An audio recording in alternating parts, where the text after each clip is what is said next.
أعوذ بالله من الشيطان الرجيم. بسم الله الرحمن الرحيم. اهدنا الصراط المستقيم صراط الذين أنعمت عليهم غير المغضوب عليهم ولا الضالين آمين. اهدنا الصراط المستقيم، اے ہمارے رب ہمیں ہدایت بخش سیدھی راہ کی، یعنی ہمیں سیدھا راستہ دکھا۔ اب دیکھیں یہ ایاک نعبد و ایاک نستعین، ایاک نستعین ہی کی تشریح ہے جو آخری 3 آیتوں میں ہے۔ ہمیں اللہ سے کیا مدد چاہیے؟ پیسہ چاہیے، دولت چاہیے؟ نہیں، بلکہ اے اللہ ہمیں یہ نہیں چاہیے، تو پھر کیا چاہیے؟ اہدنا الصراط المستقیم، ہمیں سیدھے راستے کی ہدایت عطا فرما۔ یہ جو زندگی کے مختلف معاملات میں 2 رائے، صحیح رائے، 4 رائے آ جاتے ہیں، وہاں ہم فیصلہ نہیں کر سکتے کہ صحیح کیا ہے، غلط کیا ہے۔ لہٰذا اے اللہ ہمیں سیدھے راستے کی طرف ہدایت بخش۔ ہدایت سے فعل امر ہے کہ ہمیں ہدایت دے۔ ہدایت کا ایک درجہ یہ بھی ہے کہ سیدھا راستہ بتا دیا جائے، ہدایت کا دوسرا درجہ یہ ہے کہ سیدھا راستہ دکھا دیا جائے، اور آخری مرتبہ یہ ہے کہ انگلی پکڑ کر سیدھے راستے پر چلایا جائے، جیسے بچوں کو لے کر آتے ہیں۔ لہذا سیدھے راستے کی ہدایت کی دعا میں یہ سارے مفہوم شامل ہوں گے۔ اے اللہ ہمیں سیدھا راستہ دکھا دے، اے اللہ اس سیدھے راستے کے لیے ہمارے سینوں کو کھول لے۔ اللہم نور قلوبنا بالایمان واشرح صدورنا للاسلام، اے اللہ ہمارے دلوں کو ایمان کی روشنی سے منور کر دے اور ہمارے سینوں کو اسلام کے لیے کھول دے۔ ہمیں اس پر انشراح صدر ہو جائے، یعنی ہمارا سینہ اس کے لیے کھل جائے، اور پھر یہ کہ ہمیں اس سیدھے راستے کے اوپر چلا۔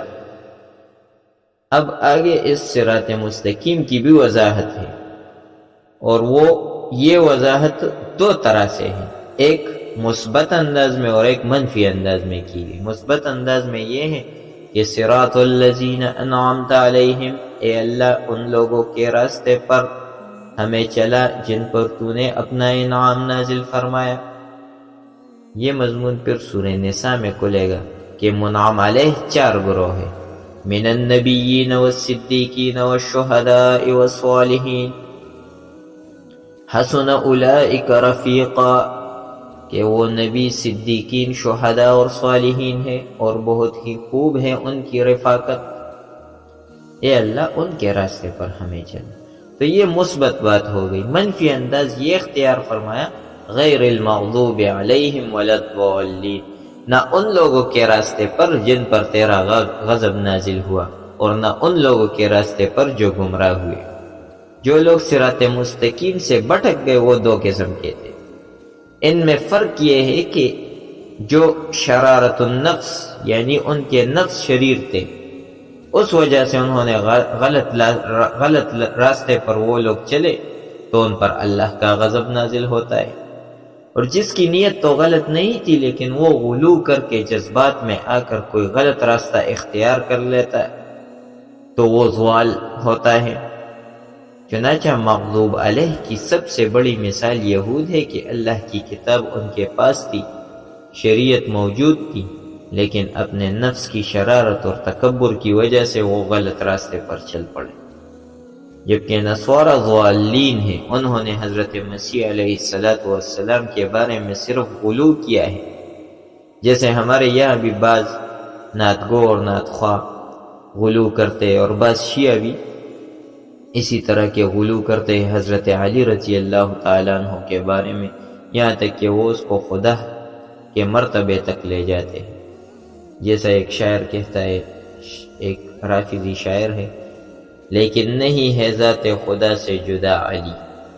تو یہ کتنا ہی شرکانہ الفاظ ہیں کہ نہیں ہے ذات خدا سے جدا علی۔ تو اس طرح کے غلو سے ہر انسان کو بچنا چاہیے۔ بہرحال یہ غلو ہوتا ہے جو انسان کو گمراہ کر دیتا ہے۔ اس لیے قرآن میں کہا گیا ہے قُلْ يَا أَهْلَ الْكِتَابِ لَا تَغْلُوا فِي دِينِكُمْ غَيْرَ الْحَقِّ، اے کتاب والو اپنے دین میں ناحق غلو سے کام نہ لو۔ لیکن نصارہ نے اپنے دین میں اور حضرت عیسیٰ علیہ السلام کی محبت میں غلو سے کام لیا تو وہ گمراہ ہو گئے۔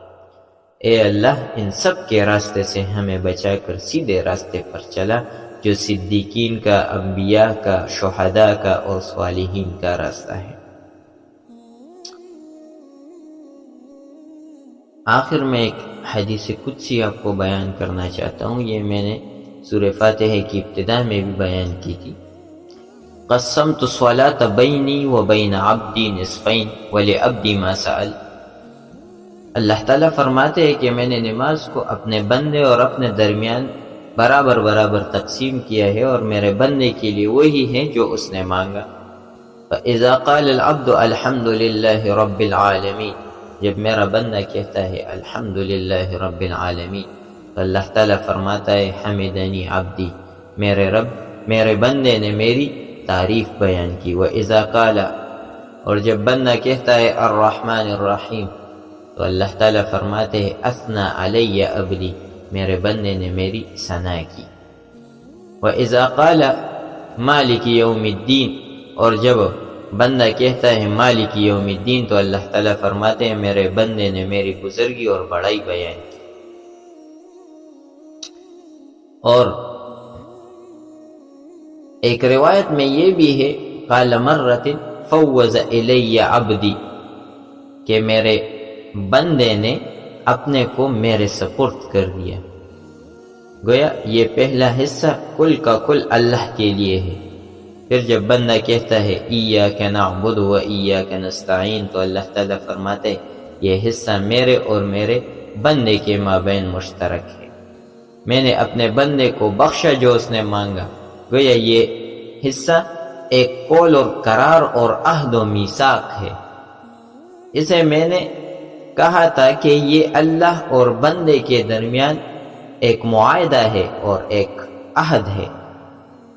پھر جب بندہ کہتا ہے اہدنا الصراط المستقیم صراط الذین انعمت علیہم غیر المغضوب علیہم ولا الضالین، تو اللہ فرماتا ہے یہ حصہ کل کا کل میرے بندے کے لیے ہے، اور میرے بندے نے جو کچھ مجھ سے طلب کیا ہے وہ میں نے اسے بخشا۔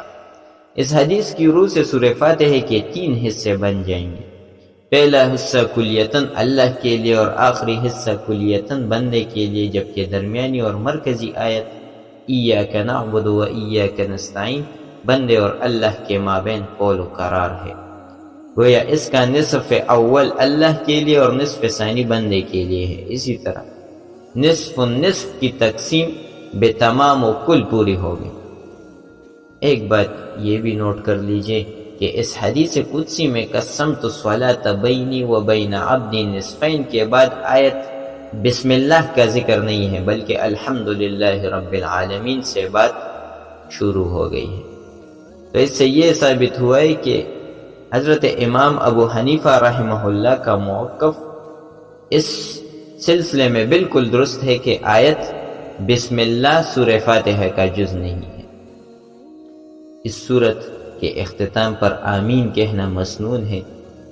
آمین کا معنی ہے اے اللہ ایسا ہی ہو جائے، یعنی اے اللہ، اور اس کا ایک معنی استجب کے معنی پر بھی آتا ہے کہ اے اللہ میری یہ دعا قبول فرما دے۔